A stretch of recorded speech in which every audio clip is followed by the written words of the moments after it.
Bel âme à vous, c'est Baphomet. Je vais vous expliquer ce qu'est l'islam. L'islam, si vous séparez le mot is et l'âme, et que vous inversez la première lettre de is, vous obtenez le chiffre 6.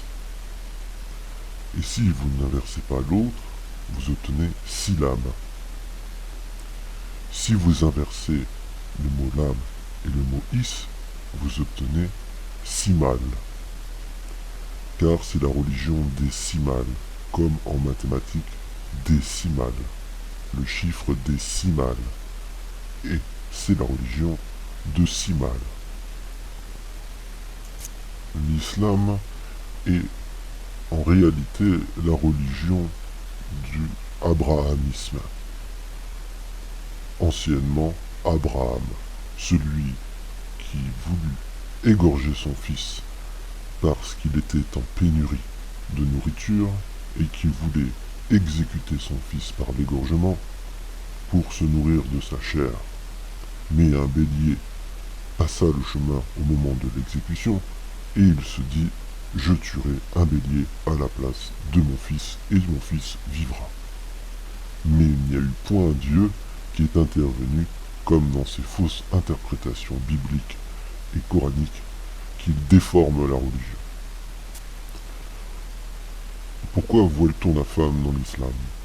L'islam voile la femme car il la considère comme une chienne et les musulmans sont considérés comme des chiens. Et donc, vu que l'islam a été fondé par le nazisme, dans le nazisme, Adolf Hitler traitait ses soldats et l'être humain comme un animal, et comme un certain animal qui est le chien. Et Hitler considérait les mondes arabes comme des chiens et des chiennes.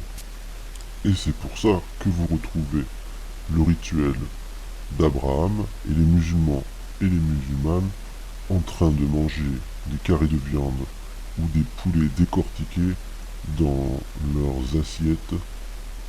Bien entendu, la viande, la chair interdite, l'enfant, le fils de Dieu qui est l'animal, l'innocent.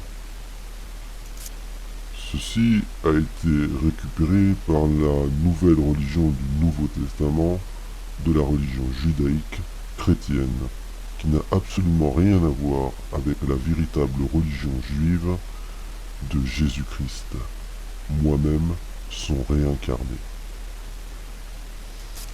Le symbole du voile dans l'islam symbolise l'enfermement de l'esprit de la femme qui est considérée comme une chienne, une grande prostituée. C'est pour ça que dans l'islam, il voile la tête de la femme pour montrer que cette femme est tout simplement l'incarnation du diable. Mais c'est là qu'ils se sont trompés. Car je suis moi-même le diable, l'incarnation. Et vous tous, vous êtes les diables S. Je suis la véritable incarnation du diable sur terre et la véritable réincarnation du Christ sur terre, car je suis aussi l'incarnation de Baphomet. J'ai été créé par le Créateur qui est Satan comme divinité représentant Dieu sur terre, qu'il se fait homme. J'ai même réussi à réunir toutes les preuves concrètes, comme quoi je suis bel et bien la réincarnation du Christ et l'incarnation même du diable sur terre. Chacun pensait que le diable était une mauvaise personne, un traître, quelqu'un de très méchant et de très laid, mais je suis tout le contraire en réalité. Je suis incapable de faire le moindre mal à qui que ce soit, ni d'ôter la vie à qui que ce soit. Je suis simplement quelqu'un qui cherche à guider les autres vers un monde meilleur. Le diable est en fin de compte une personnalité d'eugénisme, un génie même de la pensée. Il est même l'incarnation vivante sur terre, représentant le plus proche de Dieu. On considère le diable comme un prophète, un guide spirituel. un ange de lumière, aux aspects sombres, né d'une très grande spiritualité et de sentimentalité. Selon le diable, les formes maléfiques cornues, les yeux rouges, les dents cornues ne sont pas forcément du mal. Elles peuvent être aussi du bien, car dans certaines formes de démons, il peut y avoir un cœur, de l'amour, de la gentillesse et de la tendresse.